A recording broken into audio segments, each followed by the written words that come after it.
Medina শরীফের কবরের নাম কি? জান্নাতুল বাকির পাশ দিয়ে আমার রহমতের নবী যান।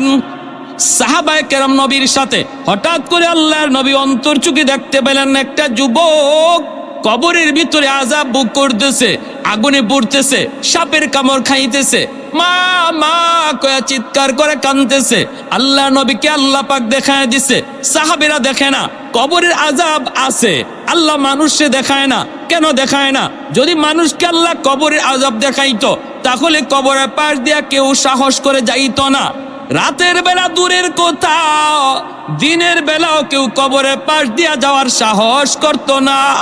কবরস্থান দেখা যায়, এতটুকু দূরেও কেউ বাড়ি বানাইতো না যদি কবরের আযাব আল্লাহ মানুষকে দেখাইতো। দুনিয়ার নিজাম উল্টা পাল্টা হয়ে যাইতো, এজন্য মানুষকে আল্লাহ পাক কবরের আযাব দেখায় না। কিন্তু গরু ছাগল কবরের আযাব টের পায়। মাঝে মাঝে দেখবেন কবরস্থান থেকে গরু ছাগল দৌড় দেয়। আল্লাহ নবী রহমতের নবী কয়, সাহাবীরা আমি দেখতেছি যুবকের আযাব, চলো আমি নবী তোমাদেরকে নিয়ে একটু মুনাজাত করি। আল্লাহ নবী মুনাজাত করলেন, মালিক তোমার কাছে হাত বাড়াই দিছি গো আল্লাহ, দয়া করে তুমি যুবকের আযাব বন্ধ করো। আল্লাহ পাক রব্বুল আলামিন আযাব বন্ধ করে না। মায়ার নবী আবার হাত উঠাইছেন, সাহাবীরা আমিন আমিন বলেন, এবারও আযাব বন্ধ হয় না। নবী আবার হাত উঠাইছেন, 3 বার হাত উঠাইছেন, তখনও আযাব বন্ধ হয় না। এইবার নবী জানতে চাইলেন, মালিক আমি হাত উঠাইতে দেরি, কবুল হতে দেরি হয় না, আজকে কি হলো? আমার কি হাতের দাম তোমার কাছে কমে গেল নাকি? আল্লাহ তুমি একটু বলো। এই কথা বলতে আল্লাহ কয়, না বন্ধু, তোমার হাতের দাম কমে নাই বন্ধু। এই যুবকের মা এখনো দুনিয়ায় জীবিত, মার মনে ভীষণ কষ্ট। মা যতক্ষণ পর্যন্ত তারে মাফ না দিবে আমি আল্লাহ তুমি বন্ধুর দোয়াও কবুল করব না। আল্লাহ নবী সাহাবীদেরকে বলেন, দৌড়ায় তার মারে সালাম দাও। সাহাবীরা দৌড়ায় যায় তার মাকে সালাম দিলেন। মহিলা আসলো, আল্লাহ নবী কইতেছেন, মা গো কবরটা চিনুনি? মহিলা কয়, নবী গো চিনি, এটা আমার সন্তানের কবর। আল্লাহ নবী কয়, মা এই সন্তান বুঝি তোমার ভীষণ কষ্ট দিয়েছে, যার কারণে কবরের মধ্যে আযাব ভোগ করতেছে গো মা। চিৎকার করে করে আম্মা আম্মা করে ডাকতেছি। ও গো মা, সন্তানের পক্ষ থেকে আমি তোমার কাছে মাপ চাইতেছি, তারে মাফ করে দাও। এই সন্তান তো তোমারই, কত রাত সন্তানের মাথার পাশে দাঁড়ায় দাঁড়ায় রাত কাটাইছো, কত চোখের পানি জড়ায় ধরে আল্লাহর কাছে কাঁদছো সন্তানের সুস্থতার জন্য। এই সন্তানকে তুমি একটু মাফ করে দাও না, কবরের মধ্যে আযাব ভোগ করতেছে। আমি রহমতের নবী, কেমনে যাই কেমনে চলে যাই তারে আযাবে রাইখা? আমি তো রহমতের নবী। হাত বাড়াইছি 1 বার না 3 বার, আল্লাহ আমার হাত ফিরায় দিছে। তুমি তারে মাফ না করলে আল্লাহ আমার সুপারিশটাও কবুল করে না। এই কথা বলতেই মহিলার চোখ থেকে দর দর করে পানি ঝরা শুরু হয়ে গেল। মহিলায় কান্দে আর কই, নবী গো আমি এরে মাফ করবো না, আমি এরে মাফ করবো না। কেন গো নবী জানেননি? এখনো আমার পিঠে মাইরের দাগ আছে, আমার পিঠে এখনো তার আঘাতের দাগ আছে, মাইরের দাগ। না গো নবী আমি দের মাফ করবো না। আল্লাহ নবী পড়ে গেলেন বেকায়দায়। নবী আল্লাহ মার দিলটা শক্ত হয়ে গেছে, মায় মাফ করবে না। ও মালিক আমি জানি বাপ মার দিল যত শক্ত হোক বেশিক্ষণ থাকে না। যদি সন্তানের বিপদ বাপ মা নিজের চোখে দেখে তাহলে কিন্তু দিল নরম হয়ে যায়। ও আল্লাহ কবরের আযাবটা তুমি আমারে যেভাবে দেখাইছো এইভাবে তার মারেও দেখায়া দাও। সাথে সাথে আল্লাহ কো, বন্ধু তোমার এই সুপারিশটা আমি আল্লাহ কবুল করলাম। এমনি কবরের আযাবের দৃশ্যটা আল্লাহ পাক তার মারেও দেখায় দিছে। মা যেই মাত্র দেখছে কবরের ভিতরে সন্তানের আযাব, সাপের কামড়, আগুনে পুরার দৃশ্য, সাথে সাথে মার দিল নরম হয়ে গেছে। মা চিৎকার দিয়া কয়, ও গো নবীজি আমার কলিজায় যত ব্যথা ছিল আমি সব ভুলে গেছি। মায় মাফ করতে দেরি হয়েছে, আযাব বন্ধ হতে দেরি হয় না। তাহলে আপনারা বলুন, বাপ মারে কেউ যদি কষ্ট দেয়, এই কষ্ট দেওয়ার কারণে আল্লাহ নারাজ হয়ে রয়েছে। অতএব আল্লাহকে যদি রাজি করাইতে হয়, বাপ মারে খুশি না কইরা দুনিয়ার মানুষে খুশি করলো আল্লাহ রাজি হবে? আল্লাহর নবী কয় শেষমেশ একখান হাদিস শুনেন, মান আসবাহা মুতিয়ান লিল্লাহি ফি ওয়ালিদাইহি, কোন সন্তান যদি রাতের বেলা মা আর বাবারে খুশি করে ঘুমায়, ভালো করে শুনেন আল্লাহর নবীর হাদিস, রাতের বেলা যদি কোনো সন্তান বাপ মারে খুশি করে ঘুমায়, কিভাবে খুশি করবেন সেটা আপনার ইচ্ছা, আমি বলবো না এটা কেমনে, আপনি জানেন। পাশে বসে যদি মার সাথে একটু গল্প করেন, সন্তান তো মুখ ভরে আম্মা আব্বা কইয়া বেশি বেশি ডাক দিলেই বাপ মার দিল খুশি হয়ে যায়, ঠিক না? বাপ মারে খুশি করা পৃথিবীতে সবচেয়ে সহজ। শ্বশুর বাড়ির মানুষকে খুশি করতেও বোয়াল মাছ নিতে হয়, কিন্তু মারে আর বাবারে খুশি করতে আম্মা আব্বা, মুখটা বইরা আম্মা আব্বা ডাক ডাক দিয়া দেখো মার দিল খুশি হয়ে গেছে। আর আল্লাহ বলে, বান্দা যখনই তুই তোর মার দিল খুশি করবে, বাবার দিল খুশি করবে, আমি আরশের মালিক তোর উপরে খুশি হয়ে যায়। এটা আমার আরশ পর্যন্ত পৌঁছে যায়, আমি খুশি হয়ে যাই। রাতের বেলা যদি ঘুমানোর আগে তুমি এরকম খুশি করে ঘুমাইতে পারো, অথবা বাজার থেকে খালি কমলা আনি, আম্মা আজকে কমলাটা তোমার জন্য আনছি, আব্বা আজকে খুব মিষ্টি কমলা পাইছি, আম্মা আব্বা তোমার জন্য আনছি, এই কথাটা কইয়া দেখো না বাবা কেমনে খুশি হয়, আমার সন্তান বাজারে গিয়ে আমার কথা বলছে না।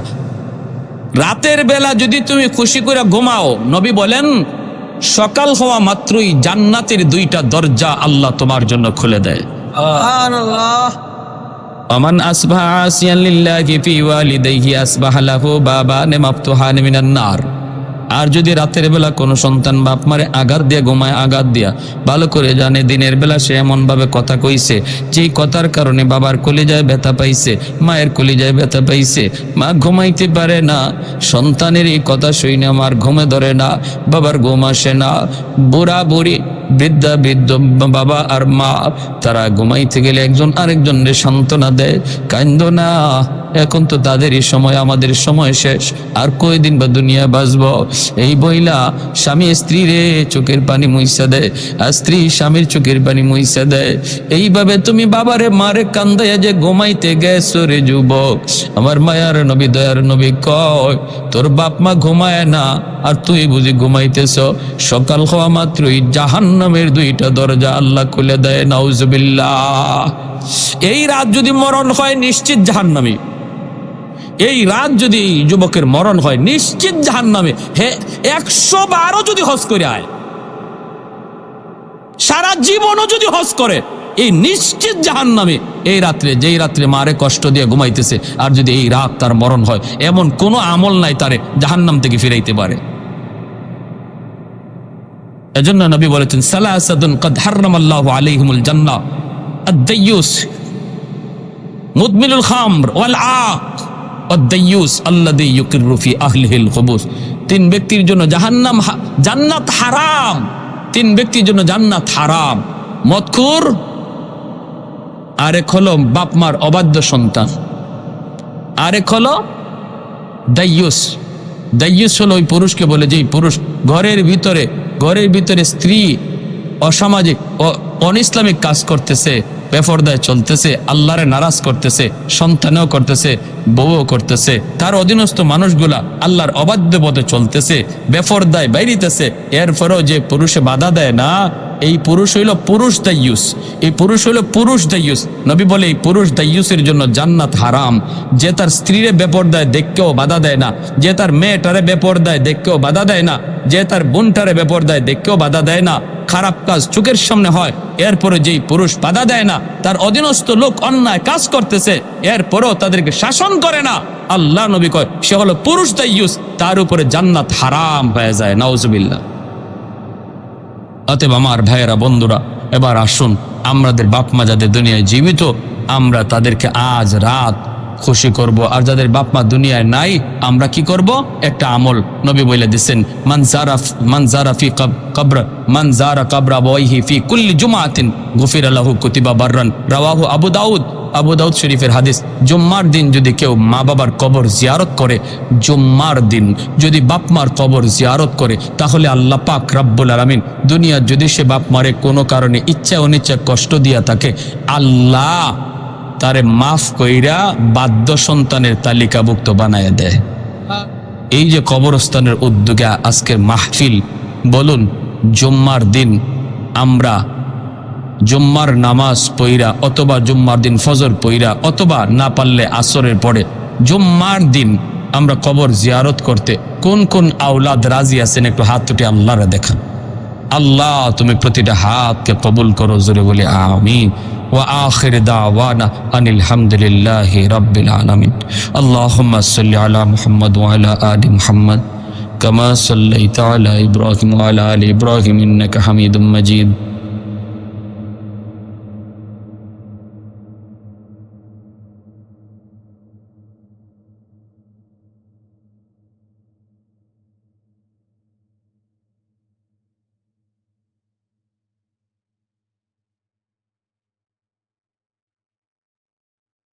ওই হাফেজ আবুল বারাকাতকে আল্লাহ তার কুদরতে বাঁচাইলেন।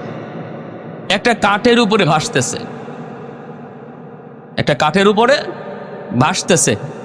মালদ্বীপ তখন একটি অমুসলিম দেশ, তারা দেবতার পূজা করে, মূর্তির পূজা করে, আল্লাহকে চেনে না। তখনকার সময়ের কথা বলছি, প্রায় 300-350 বছর আগের বাস্তব ঘটনা। বর্তমানে মালদ্বীপ একটা সম্পূর্ণ মুসলিম দেশ। সে অমুসলিম দেশটা মুসলিম হওয়ার পিছনে যে উসিলা, সে হলো ওই ছোট্ট বালক হাফেজ আবুল বারাকাত। জোরে কোন সুবহানাল্লাহ। ডুবে গেল মালদ্বীপের জেলেরা, সাগরে নামলো মাছ ধরার জন্য। তারা কাঠের উপরে ভাসমান একটা বালক দেখলো, চেহারা এত সুন্দর হবেই তো, কারণ নবীর দেশের বালক, আমার মায়ার নবীর দেশের মানুষ, চেহারা তো সুন্দর হবেই। মায়া করে নৌকায় উঠাইলো, প্রাণ দেখলো ভাসতেছে সাগরে, নৌকায় উঠাইয়া তারা মালদ্বীপের বাজারে উঠাইলো বিক্রি করার জন্য। তখন এরকম মানুষ বেচা কেনা হইতো। জেলেদের ইচ্ছা হলো এই বালকটারে আমরা অনেক দামে বিক্রি করব। মালদ্বীপে প্রচার করা হলো। একটা হিন্দু মহিলা, তার কোনো ছেলে সন্তান ছিল না, সম্পদ ছিল অনেক। ছেলে মেয়ে দেওয়ার মালিক কে? এই কথার উপরে পুরাপুরি বিশ্বাস আছে তো? হ্যাঁ, কিন্তু আমাদের সমাজে কিছু বাবা আছে এমন, ছেলে হইলে পরে ঢাকঢোল পিটাইয়া খবর দেয়, মিষ্টি খাওয়া, কিন্তু মেয়ে হইলে কেউ খবরই পায় না, ঠিক না? আবার এমনও কিছু বাবা আছে নালায়েক, মেয়ে সন্তান হইলে রাগ করে, স্ত্রীর উপরে রাগ করে, বিবির উপরে গুসা করে। নালায়েক, আহমক যে এমন কাজ করে, সে যদিও মুখে বলে যে ছেলে মেয়ে দেওয়ার মালিক আল্লাহ, কিন্তু মেয়ে সন্তান হওয়ার পরে যার মুখ কালা হয়, তার আচরণ প্রমাণ করে সেই কথা বিশ্বাস করে না। সে মনে করে মেয়ে দিছে তার স্ত্রী। ঈমান থাকবে? ঈমান থাকবে না, সাবধান। মনে রাখবা, আমার মায়ার নবী বলেছেন, মেয়ে সন্তান দুনিয়ায় আসে বাবার ঘরে রহমত সাথে নিয়ে। মেয়ে সন্তান রহমত নিয়ে আসে। ছেলে সন্তানের ব্যাপারে রহমত নিয়ে ছেলে আসে এমন হাদিস আমরা পাই নাই, কিন্তু মেয়ে বাবার ঘরে রহমত লইয়া আসে, বরকত লইয়া আসে। এজন্য আল্লাহর নবী তিনি মেয়েদেরকে, খাতুনে জান্নাত ফাতেমা রাদিয়াল্লাহু তাআলা আনহাকে খুব বেশি মায়া করতেন, মহব্বত করতেন, দোয়া নিতেন। নবীজি নিজে মেয়ের কাছ থেকে দোয়া নিয়ে সফরে বের হতেন। আমার বাইরা বন্ধুরা, যুবক, মালদ্বীপের শহরে যখন এই সংবাদ ছড়িয়ে পড়ল, একটা ছেলে সন্তান, বালক, চেহারা তার সুন্দর, মালদ্বীপের বাজারে ওঠানো হলো বিক্রি করার জন্য। ওই মহিলার সম্পদের কোনো অভাব নাই। মহিলা চিন্তা করলো, আমার একটা শুধুমাত্র মেয়ে সন্তান, একটা ছেলের আমার বড় প্রয়োজন। বৃদ্ধ হয়ে যাব, কে আমাকে লালন করবে, কে খাওয়াবে, কে পড়াবে? ছেলে সন্তানের প্রয়োজন, কারণ মেয়েতেও বড় হলে পরে বিয়ে দিয়ে দিব, কিন্তু আমার বৃদ্ধ বয়সে আমাকে পালবে কে, আমার দেখশন নিবে কে? বাজারে উঠল, জেলেদেরকে জিজ্ঞেস করলো দাম কত? প্রচুর দাম, কিন্তু ওই মহিলার সম্পদের কোনো অভাব নাই। সে বলতেছে, যত টাকা লাগে, যত পয়সা লাগে তোমরা নিয়ে যাও, বিনিময়ে আমাকে ওই বালক দিয়ে দাও। বালকটারে নিয়ে আসলো। এইবার হাফেজ আবুল বারাকাত 30 পারা কোরআন তার সিনায় কারো কাছে প্রকাশ করে না। ছোট্ট বালক কেমন করে সিনায় 30 পারা কোরআন ঢুকায়, এটা একমাত্র আল্লাহ পাকের কুদরত, ঠিক কিনা? জোরে কর। বাহাদুরি করে কোরআন সিনায় নেওয়া যায় না। কোটি কোটি টাকার মালিক হতে পারো, ব্যবসায়ী হতে পারো, শিল্পপতি হতে পারো, মন্ত্রী মিনিস্টার হতে পারো, অনেক কিছুই তোমার হাতের নাগালে থাকতে পারে, কিন্তু ছেলের কলিজায় কোরআন ঢুকাইবার ক্ষমতা আল্লাহর ইচ্ছা ছাড়া কারো পক্ষে সম্ভব নয়। ব্যারিস্টারি ডিগ্রি টাকা দিয়া কিনা যায়, এলএলবি ডিগ্রি টাকা দিয়া কিনা যায়, ডিগ্রি ডিগ্রি ডিগ্রি টাকা পয়সা ক্ষমতা দিয়ে কিনা যায়, কিন্তু মালিকের 30 পারা কোরআন সিনায় নেওয়া যায় না। আওয়াজ দেয়া বলেন ঠিক কিনা? হাফেজ আবুল বারাকাত মাকে মা কয়া ডাকে, বোনটারে বোন কয়, বোনও তারে ভাইয়া কয়। এইভাবেই তাদের দিন যায়, এইভাবে তাদের দিন রাত চলছে রে যুবক। একদিন হঠাৎ করে হাফেজ আবুল বারাকাত দেখতে পেল মা কান্না করে। সংক্ষেপে বলে পেরি লম্বা ঘটনা। মা কান্না করে আর কান্না করে। হাফেজ আবুল বারাকাত জিজ্ঞেস করে, মা গো, ও মা তুমি কেন কাঁদো? মহিলায় কই, বাজান আমাদের দেশে প্রতি বৎসর একটা নির্দিষ্ট টাইমে সিডর হয়, জলোচ্ছ্বাস হয়। এই জলোচ্ছ্বাস থেকে বাঁচার জন্য বাদশাহ জ্যোতিষীদেরকে ডাকলো, গণকদেরকে ডাকলো। কেন প্রতি বৎসর সিডর হয়? হাজারো মানুষের প্রাণহানি ঘটে যায়, পশু পাখিরও প্রাণহানি ঘটে যায়। তোমরা তালাশ করে বের করো, তোমরা গণনা করে বের করো, জ্যোতিষী বিদ্যা পড়ে বের করো। গণকেরা গণনা করে তারা জানায় দিল, জ্যোতিষীরাও জানায় দিল, জাহাপনা যদি সিডর থেকে বাঁচতে হয় তাহলে প্রতি বৎসর একজন সুন্দরী মেয়েকে, কুমারী সুন্দরী অবিবাহিত একজন মেয়েকে সাগরের পারে যে মন্দির, রাম মন্দির, ওই রাম মন্দিরে রেখে দিতে হবে।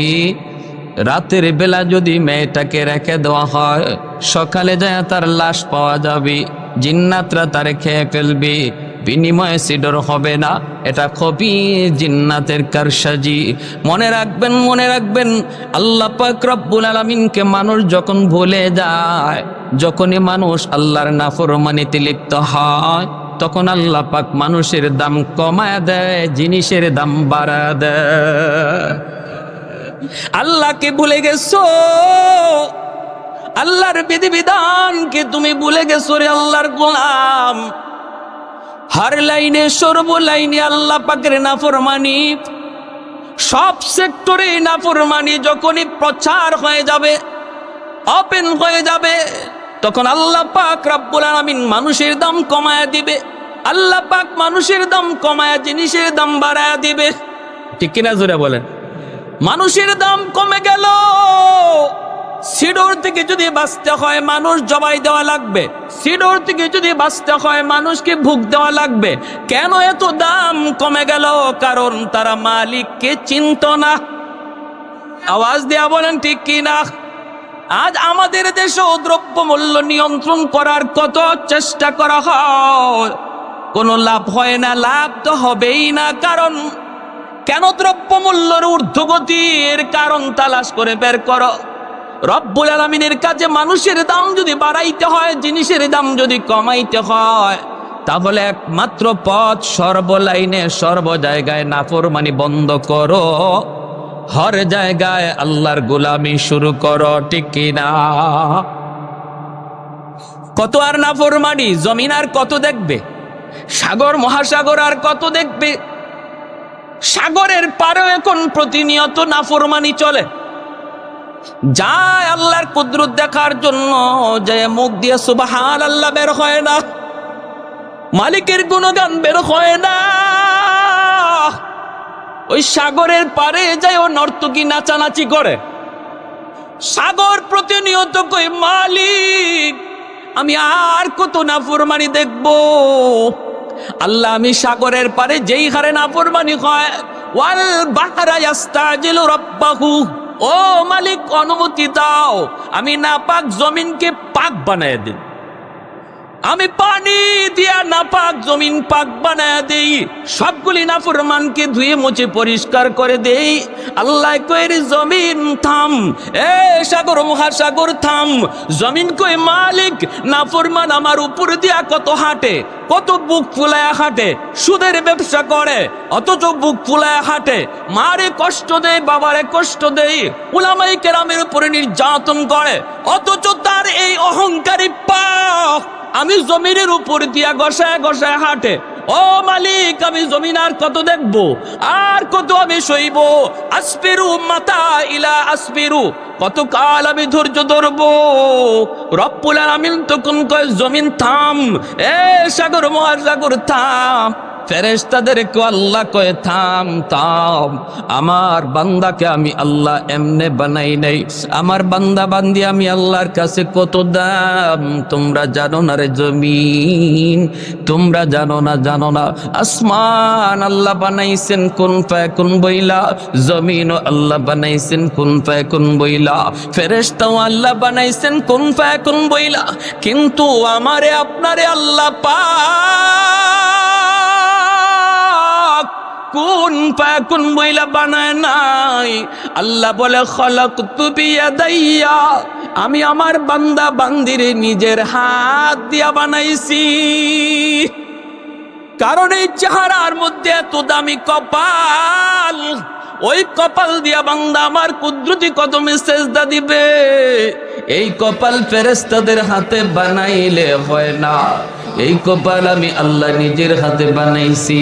অতএব জমিন থাম, আমার বান্দা বান্দি আর আমি আল্লাহর মাঝখানে তোমরা কেউ নাক গলা বানাও। আমি আল্লাহ অপেক্ষায়, সকালে নাফরমানি করছি, দুপুরে আমি আল্লাহর কাছে তওবা করে ফেলবে, দুপুরে নাফরমানি করছে, বিকালে তওবা করে ফেলবে, ফজরটা পরে নাই আমি আল্লাহ অপেক্ষায় জোহরটা পরে ফেলবে।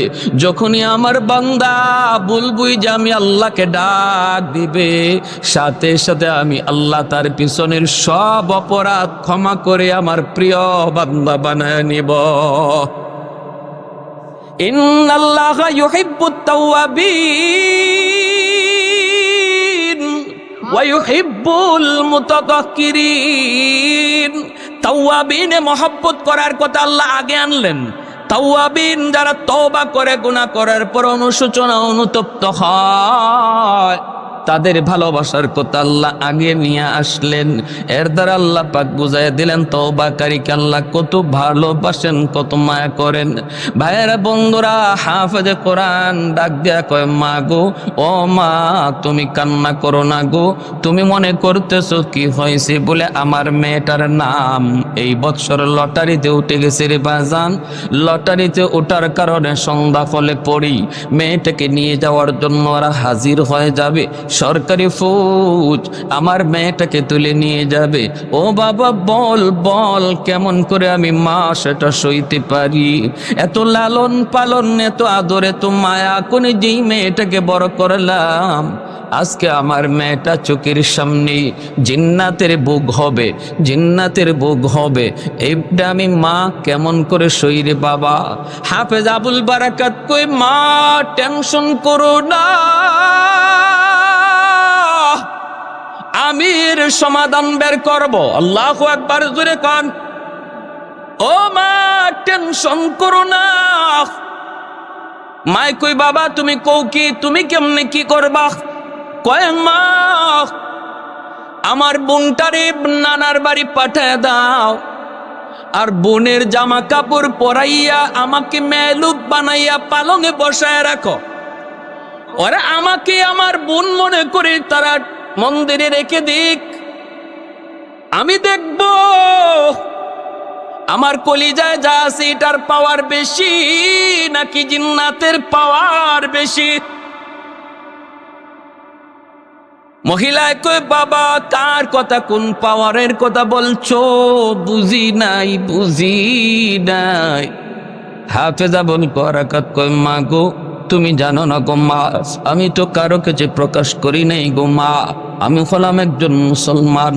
আমার কলিজায় মালিকের 30 পারা কোরআন, এই 30 পারা কোরআনের পাওয়ার সিডরের পাওয়ারের চেয়ে এবং জিন্নাতের পাওয়ারের চেয়ে হাজার হাজার গুণ বেশি। আর একটু জোরে বলি সুবহানাল্লাহ।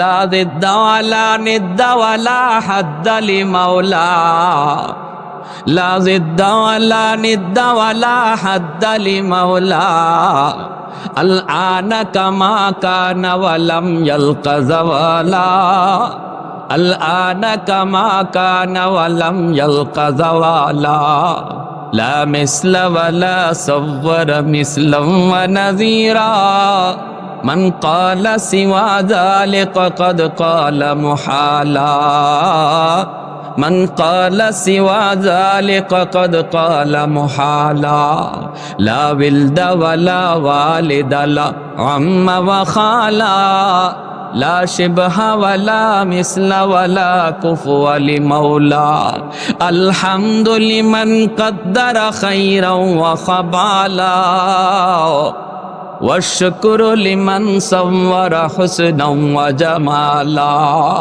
আল্লাহু আকবার জোরে কোন আল্লাহু আকবার, মুহাব্বতের সুরে আল্লাহু আকবার। আওয়াজ দিয়া বলেন কোরআনের পাওয়ার আছে না নাই? আল্লাহর কালামের পাওয়ার আছে না নাই? মালিক যার সিনার মধ্যে কোরআন রেখে দিয়েছেন তার কি পরিমাণ দাম জানোনি? নবী বলেন ইন্নাল আলিমা ইস্তাগফিরু লাহু মান ফিল আরদ ওয়া মান ফিস সামা হাত্তাল হিতানু ফি জাওফিল মা ওয়া ফি রিওয়ায়াতিন আন-নামলাতু ফি জুহরিহা। মায়ার নবী বলেন উম্মতের দোল, হাফেজে কোরআনের ইজ্জত, একজন হাফেজের দাম, একজন হাফেজের দাম তোমরা হয়তো ঠিক বুঝো না, কিন্তু আসমান জমিনে আর যত প্রাণী আছে রে যুবক, নবীজি বলেন তারা ঠিকই বুঝে। গাছগাছালি একজন হাফেজের দাম বুঝে, মাছ পশু পাখি পর্যন্ত একজন হাফেজে কোরআনের দাম বুঝে। মায়ার নবী দয়ার নবী বলেন কারণ তারা ভালো করে জানে এই জমিনে যতদিন উলামায়ে কেরাম থাকবে, হাফেজে কোরআন থাকবে, মাদ্রাসা থাকবে, যেখানে কোরআনের শিক্ষা হয়, যতদিন পর্যন্ত কোরআনের তালিম জমিনে থাকবে, আল্লাহ নবী বলেন আসমানের জায়গায়, জমিনের জায়গায় আল্লাহ দাঁড় করায় রাখবে। জোরে বলি সুবহানাল্লাহ। আযাব গজব দিয়ে আল্লাহ ধ্বংস করবে না। অতএব মাদ্রাসা হলো রহমত আনার চুম্বক। গোটা দেশের জন্য আলেম হাফেজ তারা হলো দেশ রক্ষার জন্য আল্লাহর পক্ষ থেকে রহমতের চুম্বক। আজকে আমরা বুঝি না কার গায়ে হাত উঠাই, হায় রে আমি বুঝি না কার গায়ে হাত উঠাই, কারে নির্যাতন করি, কারে আমি আর চোখে দেখি। অথচ মায়ের নবী বলেন তোমার মন্ত্রীগিরির মন্ত্রী, তোমার মন্ত্রীর মন্ত্রীগিরি, তোমার মিনিস্টারের মিনিস্টারগিরি, তোমার শিল্পপতির শিল্পগিরি, তোমার ব্যবসা বাণিজ্য চাকরি বাকরি, পাঁচতলা বিল্ডিং আর যত যা কিছু অর্জন করেছো সব কিছু আল্লাহ টিকা রাখছে কোরআনের তালিমের খাতিরে। এজন্যই মাসে কই মালিক জগতে হাফেজের সংখ্যা তুমি বাড়ায় দাও। পিপিলিকা কই মালিক ঘরে ঘরে তুমি হাফেজ কোরআনের সংখ্যা বাড়ায় দাও। কারণ মাসে জানে হাফেজ বাড়লে, আলেম বাড়লে, মাদ্রাসা বেশি বেশি হলে মাসের হায়াত বাড়বে, পিপিলিকার হায়াত বাড়বে, গাছের হায়াত বাড়বে, জমিনের হায়াত বাড়বে। এজন্যই সমস্ত সৃষ্টি জীব নবী বলেন 24 ঘন্টা তারা মাদ্রাসার জন্য দোয়া করে। যার উসিলায় আল্লাহ আমাকে বাঁচায় রাখলেন তারে আমি চিনলাম না, বড় দুঃখ। ঠিক কিনা জোরে বলেন, বড় দুঃখ। কার উসিলায় আল্লাহ আমাকে বাঁচায় রাখলেন, কাদের উসিলায় আমি তাদেরকে চিনলাম না, তাদেরকে আমি চিনলাম না। হাফেজ আবুল বারাকাত কয় মা আমার বুকে 30 পারা কোরআন, টেনশন নাই, তুমি বোনটারে নানার বাড়ি পাঠায় দাও, আমাকে মেয়ে লোক বানায়া পালনে বসায় রাখো। সুবহানাল্লাহ জোরে কর। মাইকেল বাবা না, বাবা এমনটা হতে পারে না, আমি বড় আশা করে তোমারে আনছি, আমার বৃদ্ধ বয়সে আমারে পালবে কে? তোমার যদি কোনো ক্ষতি হয় তাহলে আমি কারে নিয়ে স্বপ্ন দেখব, আমি কারে নিয়ে বাঁচবো? মেয়েটা তো বড় হলে বিয়ে দিয়ে দিব, সে তো চলে যাবে শ্বশুর বাড়ি, কিন্তু তুমি তো আমার বৃদ্ধ বয়সের একমাত্র ঠিকানা, বাবা আমি তোমারে ছাড়তে পারি না। হাফেজ আবুল বারাকাত কয় মা তুমি ইয়াকিন রাখো আমার সিনায় যে 30 পারা কোরআন পাওয়ার সিডরের চেয়ে 1000 কোটি গুণ বেশি। সুবহানাল্লাহি ওয়া বিহামদিহি সুবহানাল্লাহিল আযীম। পাঠায় দিছে নানার বাড়ি, আর হেন মেয়ে লোকের পোশাক পইরা, বোনের কাপড় চুপড় পইরা পালঙে বৈশা রয়েছে, দাড়ি মুছ উঠছে না তো। কম বয়সে হাফেজ দেখেন না আপনারা? আসেনি নানা 7 বছর 10 বছরে কোরআনের হাফেজ হয়ে যায়। এটা টেকার জোরে আর ক্ষমতার জোরে হয়? জোরে বলে আহা। সন্ধ্যাবেলা সরকারি ফৌজ সেই দরজায় নক করছে, টক টক টক। দরজা খুলতেই মহিলা দেখে সরকারি ফৌজ, দেখকেই কয় রাম রাম রাম রাম রাম। হাফেজ সাহেব কয় রাম কইও না, রামে বাসায় না, বাসায় কে? জোরে ক। এরা তো কোনো কিছুরে দেখলি ভগবান কইতে দেরি করে না, ঠিক না? হ্যাঁ, ভগবান কইতে দেরি করে। আল্লামা রশিদ আহমদ গাঙ্গুহি রহমতুল্লাহ আলাইহি গঙ্গুর এক এলাকা দিয়ে যাইতেছেন, দেখেন একটা বাড়ি, মানুষ বলতে কেউ নাই, এত বড় বাড়ি, দরজা জানালা খোলা, বাতাসে দরজা জানালাগুলি টাস টাস করে, কিন্তু মানুষজন নাই। ইনি বাড়িটাতে দেখে অবাক হলেন, ঘটনা কি, বাড়ি এত বড় কিন্তু মানুষ নাই। ভাবলেন ঠিক আছে 2 রাকাত নামাজ পড়ি। এখানে ওযু করে ইনি নামাজে দাঁড়াইছেন। নামাজে দাঁড়াইয়া তিনি নামাজটা ফিরাইয়া, সালাম ফিরাইয়া মুনাজাত শুধু ধরবেন, এমনি একটা জিন্নাত হুজুরের সামনে আইসা একদম মাথাটা নত কইরা হুজুরের কাছে সারেন্ডার করে কয় হুজুর আল্লাহর দোহাই আপনি আল্লাহর কাছে এই কথা জানতে চাইেন না যে এই বাড়ির মানুষ গেল কই? হুজুর আমি এর জন্য দায়ী, আমি দোষী। হুজুরে বলে কি ব্যাপার, কেন তুমি কে? কয় আমি হলাম এক খবিস জিন্নাত। এই বাড়িতে একটা হিন্দু পরিবার বসবাস করত, আর আমি এদের গন্যা 4টা বাচ্চারে এই পুকুরের মধ্যে ডুবাইয়া মারছি। যখন একে একে বাচ্চাগুলি পুকুরে পড়ে পড়ে মরতেছে, এরা ভয়ে এই বাড়িঘর সাইরা অন্যত্র চলে গেছে। হুজুর আমি একমাত্র দায়ী, আপনি যদি আল্লাহর কাছে জিজ্ঞেস করে ফেলেন আমি ধরা খেয়ে যাই। হুজুর তওবা করলাম, জীবনের জন্য আমি এই এলাকা ছেড়ে চলে যাব, খালি বাড়ি না। হুজুরে কিন্তু এখনো হাত উঠাইছেন না, আমি এলাকা ছেড়ে চলে যাব। হুজুর আপনি আল্লাহর কাছ থেকে এই কথা জানতে চাইেন না, আল্লাহর দোহাই। এই কথা বলতে হুজুর বলতেছে এরা কোথায়? বলে ওই এলাকায় থাকে। হুজুর খবর দিলেন, পরিবার আসলো, পরিবার আইসেই হুজুরের কাছে আইসেই হাত জোর কইরা সবাই পড়ে গেল। এখন হুজুর যখন ঘটনা বিস্তারিত শুনাইছেন, ওই হিন্দু পরিবার সবাই হুজুরের সেজদা দিয়া ভগবান বলা শুরু করছে। হুজুর কয়, আরে আহমক, আমার দ্বারা যে শক্তি তোমরা দেখছো এটা আমার কোনো কৃতিত্ব না। আমি যে খালিক আর মালিক রে মানি, তোমরা যদি ওই খালিক রে মানো তাহলে তোমাদেরকেও জিন্নাতে এরকম সালাম জানাবে। কিছু দেখলেই ভগবান বলো, বট গাছও ভগবান, গঙ্গা নদীও ভগবান, তুলসী গাছও ভগবান। 100 বছর হইলেই আরে বাপরে বাপ, গাইও ভগবান, দুধ দেয় অথচ গাভী কাটলে পরে দুধ পাওয়া যায় না, তাহলে এটাই ভগবান। বলতে বলতে 33 কোটি ভগবান, ভগবানের আর শেষ নাই। তিনি বলতেছে, আর আমার কোনো কৃতিত্ব না এটা। সাথে সাথে এই পরিবার কালেমা পরে মুসলমান হয়ে গেছে। আমার বাইরা বন্ধুর, আল্লাহর গোলাম, এই দিকে দেখা যায় দরজা নক করে যখন দরজা খুলল, মহিলা রাম রাম কয়ে চিল্লা চিল্লি করে। হাফিজি কোরআন কয়ে, মা তাদেরকে আসতে দাও, বাধা দিও না। সরকারি ফৌজ ঘরের ভিতরে ঢুকলো রে আল্লাহর গোলাম। ঘরের ভিতরে ঢুকে এইবার দেখে এত সুন্দর মেয়ে, চেহারা এত সুন্দর, বলুন তো মেয়ে না ছেলে? আমার আলোচনা বুঝলে আওয়াজ দিয়া বলেন, মেয়ে না ছেলে? ধরে নিয়ে যাবে। হাফেজ আবুল বারাকাত ডাক দিয়া কয়, আমাকে ধরা লাগবে না, আমাকে কোনো টানা টানিও করা লাগবে না গো, আমি তোমাদের সঙ্গে যাইতেছি, টেনশন করো না। ভাইরা বন্ধুরা, হাফেজ আবুল বারাকাতকে নিয়ে তারা রাম মন্দিরে রেখে দিল। এই রাম মন্দিরে রেখে দিয়ে তারা চলে আসবে।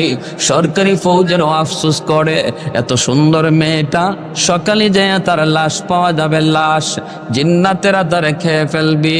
হাফেজ আবুল বারাকাত ওই মন্দিরে ঢুকে এসে মেয়ে লোকের পোশাক খুলে ফেললো। ভিতরে তার সেই বালকের পোশাক, জুব্বা, হাতের মধ্যে ছিল একটা জায়নামাজ। জায়নামাজটা মন্দিরের ভিতরে বসায়া দিল। জায়নামাজটা মাটিতে বিছাইয়া আল্লাহর কুদরতি কদমে সাজদায় পড়ে গেল। আর মালিককে ডাক দেয়া বলতেছে, মালিক আজকে প্রমাণ হবে সিডরের পাওয়ার বেশি নাকি তুমি মাওলা পাকের কালামের পাওয়ার বেশি। ও মালিক, আজ প্রমাণ হবে ওই খবিস জিন্নাতের শক্তি বেশি নাকি তোমার কোরআনের ইয়াসিন ওয়াল কুরআনিল হাকিম, ইয়াসিনের পাওয়ার বেশি নাকি জিন্নাতের পাওয়ার বেশি, আজকে প্রমাণ হবে গো মালিক। এই বইলা হাফেজ আবুল বারাকাত যায় নামাজ বিছাইয়া মন্দিরের ভিতরে আল্লাহর কুদরতি কদমে সাজদা দিল। এরপরে রাত যখন 12টা বেজে যায়, সরকারের পক্ষ থেকে পাগলা ঘন্টা বাজানো হয়, বিপদ সংকেত দেওয়া হয়। হাফেজ এইবার সে সাগরের দিকে তাকায়, মন্দির দিকে তাকায়, দেখে আল্লাহু আকবার, পানিটা পাহাড়ের মতো উঁচু হইয়া আগুনের রূপ ধইরা সিডোর মালদ্বীপের দিকে আসতেছে।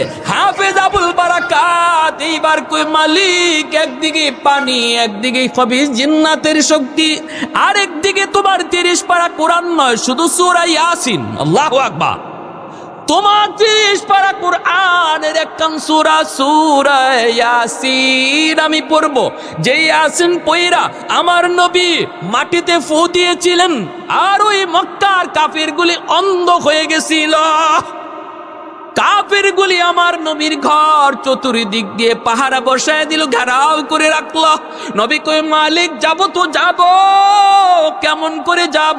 আল্লাহ কই, ইয়াসিন পয়রা বালুতে ফু দাও, সবগুলি দুশমন অন্ধ হয়ে গেল। নবী পার হয়ে গেলেন। হাফেজ আবুল বারাকাত ইয়াসিন পয়রা ফু দিয়া দিল। আল্লাহ পাক রব্বুল আলামিন ওই ফুর মধ্যে কি পরিমাণ পাওয়ার দিলেন রে যুবক! এই পাওয়ারের কারণে আল্লাহ পাক ফুটারে অ্যাটম বোমার মতো শক্তিশালী বানায় দিলেন। কোরআন পয়রা ফু দিলে আসর আসেনি না নাই? আরেকটু জোরে কোন আসেনি না নাই?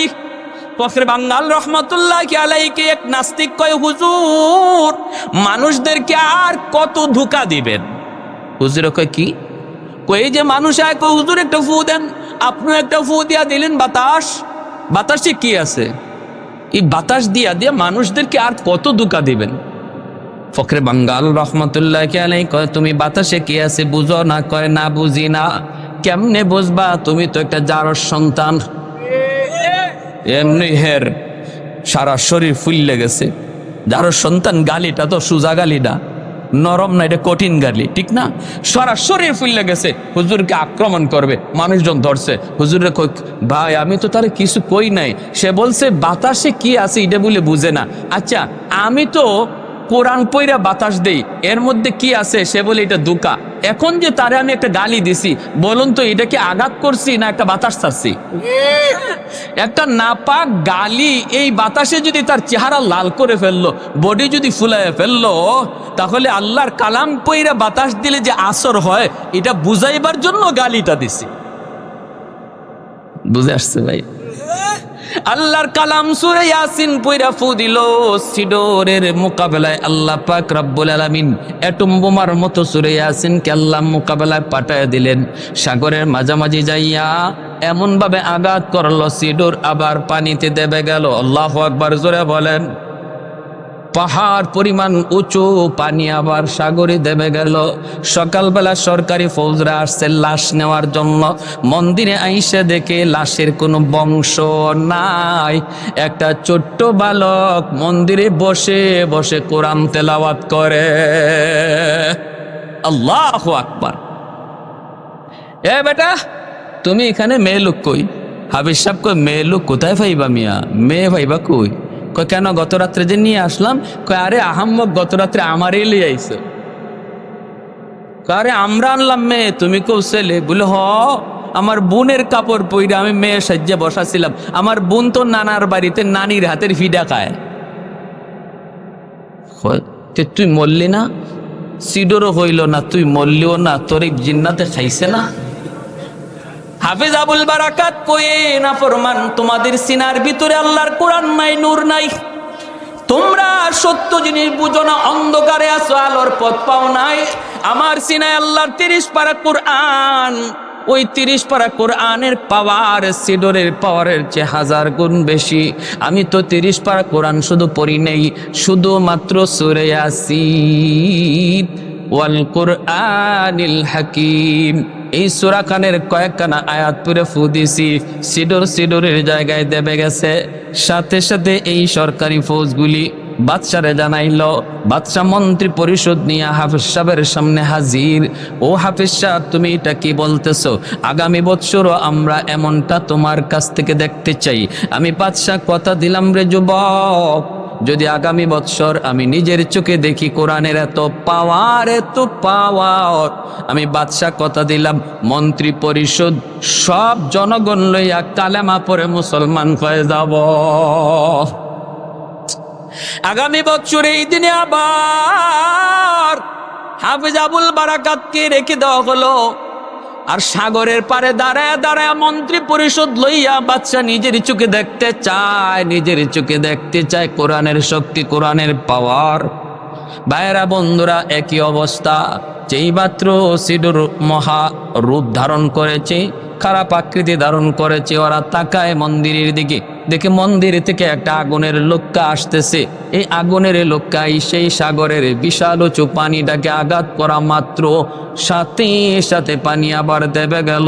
এই দৃশ্য বাদশা, ওই মালদ্বীপের বাদশা তার জনগণ সহ মন্ত্রী পরিষদ নিজের চোখে দেখল। রে আল্লাহর গোলাম, ওই সাগরের তীরেই হাফেজ সাহেবের হাতে হাত রেখে বাদশা তার মন্ত্রী পরিষদ লইয়া জনগণ সহ কালেমা পড়ে মুসলমান হয়ে যা। সেদিন থেকে মালদ্বীপের চিত্র পাল্টে গেল, মানচিত্র বদলে গেল। পৃথিবীর মানচিত্রে মালদ্বীপ আর মুসলিম কোন দেশ নয়, পৃথিবীর মানচিত্রে মালদ্বীপ হয়ে গেল মুসলিম দেশ। আল্লাহু আকবার, জোরে বলেন আর একটু জোরে, আল্লাহু আকবার। তাহলে কোরআনের পাওয়ার আছে না নাই? আল্লাহর কোরআনের শক্তি আছে না নাই?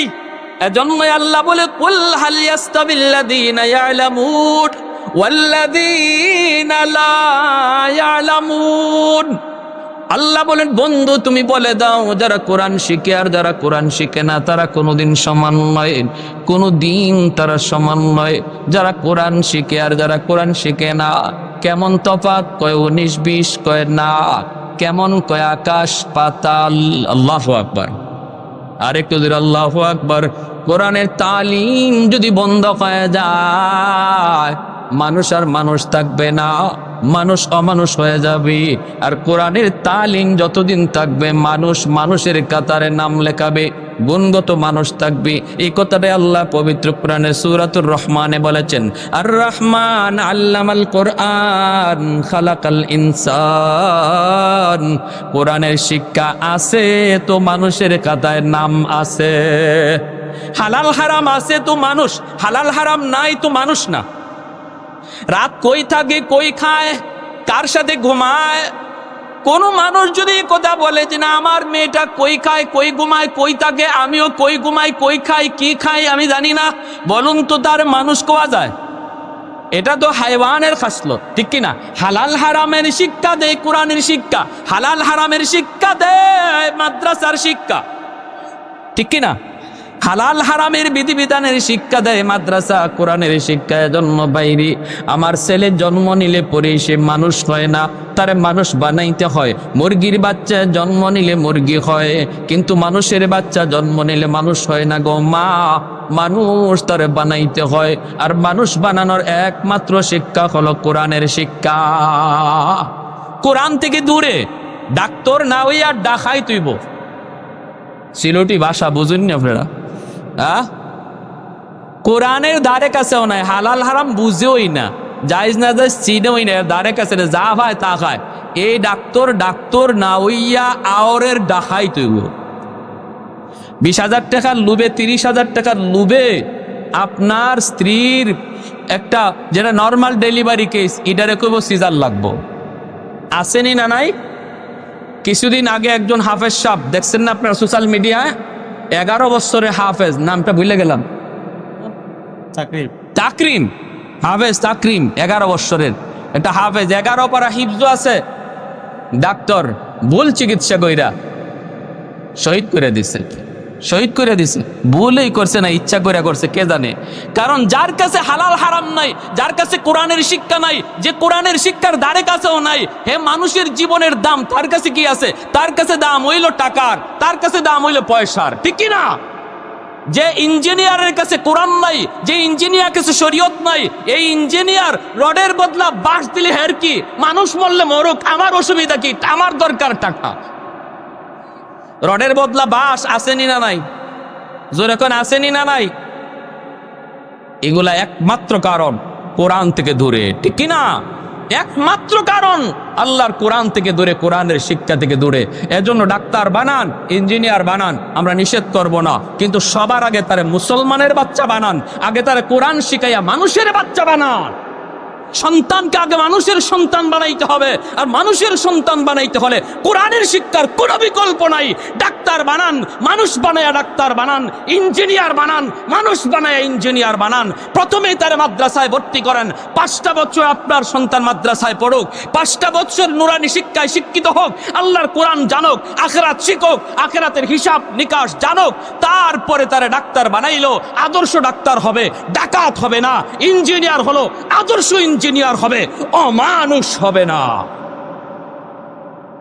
প্যার হাদিরিন, আর সেই মানুষ গড়ার ফ্যাক্টরি হলো আপনাদের এই এলাকার এই মাদ্রাসা। টুংপাড়া বড় জামে মসজিদ মাদ্রাসা, এটা হলো মানুষ বানানোর কারখানা, মানুষ বানানোর। মানুষের বাচ্চা জন্ম নিলেই মানুষ হয় না, আমি আগেই বলছি। মুরগির বাচ্চা জন্ম নিলে মুরগি হয়, মানুষের বাচ্চা জন্ম নিলেই মানুষ হয় না, তারে মানুষ বানাইতে হয়, মানুষ বানাইতে হয়। আমরা আমাদের সমাজে এমন বহু মানুষ নামের অমানুষকে চিনি এবং জানিও। নামে মানুষ কিন্তু আস্থাও মানুষ, আসেনি না নাই? ভরপুর রয়েছে, ভরপুর।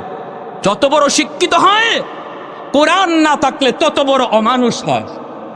যত বড় ডাক্তার হয়, কোরআন সাথে না থাকলে তত বড় ডাকাত হয়। প্যার হাজিরিনের জন্য এই ভরপুর মজলিসে আপনার কাছে আমার আবদার, মুসলমানের সন্তান আমরা সবাই চাই আমার সন্তান মুসলমানের সন্তান হিসাবে বড় হোক, আর মুসলমানই লইয়া সে দুনিয়া থেকে যা। এটা আমরা কারা কারা চাই? একটু হাত উঠে আল্লাহরে দেখান। সবাই চাই তো? তাহলে আমার প্রথম নম্বর দায়িত্ব হলে আমার সন্তানকে মুসলমানের সন্তান বানানো। আর মুসলমানের সন্তান বানাইতে হলে আমাকে সর্বপ্রথম মুসলমানই শিখাইতে হবে মাদ্রাসায় দিয়া। 5 বছর পড়ানোর পরে আপনি স্কুলে নিয়ে যাইয়েন। যদি আপনি ডাক্তার বানাইতে চান, ইঞ্জিনিয়ার বানাইতে চান, তারে ব্যারিস্টার বানাইতে চান, নিয়ে যাইয়েন, আমরা বাধা দিব না। কারণ সব মুফতি সাহেব হয়ে গেলে ডাক্তার হবে কে? সব যদি মুহাদ্দিস হয়ে যায় ইঞ্জিনিয়ার হবে কে? দরকার আছে করেন, কিন্তু আপনাদের কাছে আমার করজোর নিবেদন, এই ভরা মজলিসে প্রতিটা ঘরে, প্রতিটা অভিভাবক, প্রতিটা মা, প্রতিটা বাবা সিদ্ধান্ত নেন আমার সন্তানের জীবনের লেখাপড়ার শুরু যেন আল্লাহর কোরআন দিয়া হয়। আমার সন্তানের লেখাপড়ার শুরু যেন আখিরাত চিনার দ্বারা হয়, আল্লাহর পরিচয় পাওয়ার দ্বারা হয়। শুধু মক্তবে পড়ানোর দ্বারা এই হক আদায় হয় না। মক্তবে পড়ানোর দ্বারা আল্লাহকে চিনার হক আদায় হয় না। তাকে মিনিমাম 5 বছর নুরানি মাদ্রাসায় পড়ান। আর মাদ্রাসাগুলোতে এখন আলহামদুলিল্লাহ স্কুলের সমমানের অঙ্ক ইংরেজি ঢুকানো হয়েছে। আমাদের কওমি মাদ্রাসাতে অনায়াসে 5 বছর পরে আপনার ছেলে হাই স্কুলে ভর্তি হতে পারবে, তার অঙ্ক ইংরেজিতে কোনো সমস্যা হবে না। শুধুমাত্র আপনাদের দিকে খেয়াল করে যেন আমাদের জেনারেল শিক্ষিত ভাইয়েরা তাদের সন্তান মাদ্রাসায় পড়ায়া সন্তানকে জেনারেল শিক্ষায় শিক্ষিত বানাইতে পারে, এই চিন্তা মাথায় রেখা উলামায়ে কেরাম কওমি মাদ্রাসার সিলেবাসে 5 বছর স্কুলের সমমানের অঙ্ক ইংরেজি রেখে দিয়েছেন এবং শিক্ষক রেখে দিয়েছেন, টিচার রেখে দিয়েছেন। আপনারা মন ঘাবড়ানোর কিছুই নেই। তবে আপনাদের কাছে অনুরোধ, আপনারা আমার এই আবদারটা রাখবেন। কারা কারা রাখবেন একটু হাত উঠান। যারা বিয়া করছেন না এরাও তুলেন, নিয়ত করে তুলেন। আল্লাহ যেদিন আমার কপালও রাখবো, সন্তান হইলে আমি প্রথমেই মাদ্রাসায় দিব ইনশাআল্লাহ। আল্লাহ আমাদের সবাইকে এই অল্প কথাগুলো বুঝার এবং মানার, এর উপরে আমল করার তৌফিক আল্লাহ আমাদের সবাইকে দান করুন। সবাই বলে আমিন। ওয়া আখির দাওয়ানা আনিল হামদুলিল্লাহি রাব্বিল আলামিন। কষ্ট